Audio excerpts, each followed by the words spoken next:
যে সমুদ্র আর ঝিনু, কি হলো, তুমি খুশি হওনি? হ্যাঁ হ্যাঁ, খুব খুশি। এত অবাক হচ্ছ কেন? বললাম তো মেনে নিয়েছি আমি তোমাকে। যেদিন ঠাম্মি জানবে আমি ওদের ঠকাচ্ছি, এই বিয়েটা আদৌ হয়নি, সেদিন ভগবান জানে কি হবে। এই ঝিনুক, এদিকে শোন। কি হলো? এদিকে আয়। কি হয়েছে? কি হয়েছে বলতো? তুই কি খুশি হসনি? হ্যাঁ আমি কত খুশি, দেখ না, খুশি তো আমি, অনেক খুশি। ঝিনুককে দেখে কদিন ধরে কেন জানি না মনে হচ্ছে কিছু আড়াল করছে। হ্যাঁ ঝিনুক, সত্যি করে বলতো। দিদি প্লিজ দাঁড়ান, আমি আসছি, দাঁড়াতে। ঝিনুক,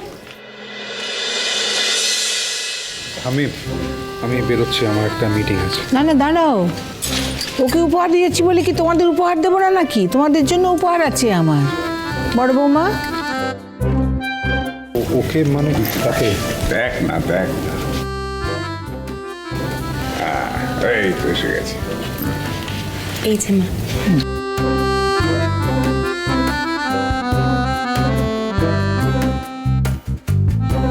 সুধা, হ্যাঁ ঠাম্মি। এই নাও।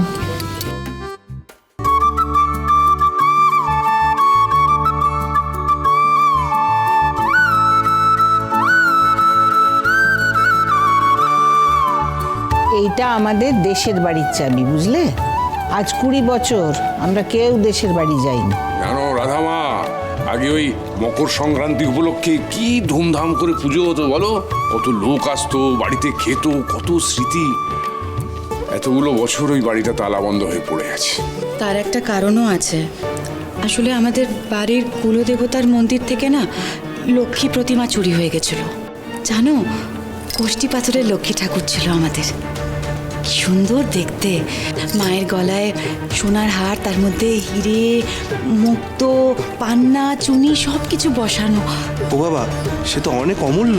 যে ওই ঠাকুর চুরি করেছে না, তার কখনো ভালো হবে না। এই এত বছর ধরে রোজ প্রতিদিন আমি তাকে অভিশাপ দিয়েছি। ওই ঠাকুর তো আর কেউ নয় মা, এই দেবাঞ্জনাই চুরি করেছিল। কিন্তু এত বছরেও সে ঠাকুর আমার হাতে আসেনি। ওই বাড়ির স্টোর রুমে লুকিয়ে রেখেছিলাম ঠাকুরটা। সেখান থেকে এত বছরেও ওটা বের করতে পারিনি, কারণ বাড়িটা আপনি বন্ধ করে রেখেছিলেন।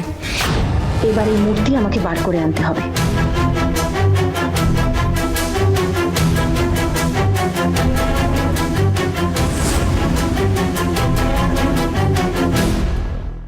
শুভ বিবাহ 27শে জানুয়ারি থেকে নতুন সময়, প্রতিদিন রাত 10:30টায় স্টার জলসায়।